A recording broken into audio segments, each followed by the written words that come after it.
In honor of the Oakville shop teacher, I probably should have mentioned, I don't know if we're going to be doing this whole shop teacher thing. I had a pretty extensive conversation on that on a good buddy of mine's podcast, Joe Rogan from the Joe Rogan Experience. So right. Probably want to pop those off. The topic has been shredded. The information has been distributed. Millions of people heard it. It took me like an hour to put this on. What's so funny?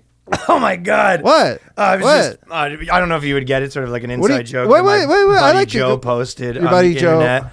Joe Rogan from the Joe Rogan Experience. Right. That's funny stuff. He does a podcast in Austin. Spotify. Yeah, you should honestly appear on that. It's a pretty like good career move. I don't know if you have a guy that could get you on there or whatever. But anyways, probably gonna want to pop those off. I don't know if it's hard to get. It's really tight around the neck. Does area. Sort of look like it's giving you a rear naked chokehold. I don't think it's like a UFC move. Yeah, I've been sort of following UFC. A buddy of mine, come to think of it, is actually a commentator in the league. He's like a UFC commentator. Joe Rogan? Is it Joe Rogan? Experience? Yeah. Oh, you actually know him? Yeah. Speaking of him, it kind of reminds me of, there's a pretty crazy story, but I was in Austin at his studio, right? Yeah. And I was doing his podcast a couple of days ago, actually.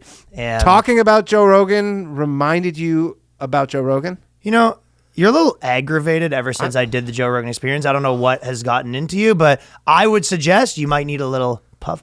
I actually have a buddy of mine who's pretty into that sort of stuff, and we could let me guess, Joe Rogan. Seth Rogen. You want to motorboat these things or what?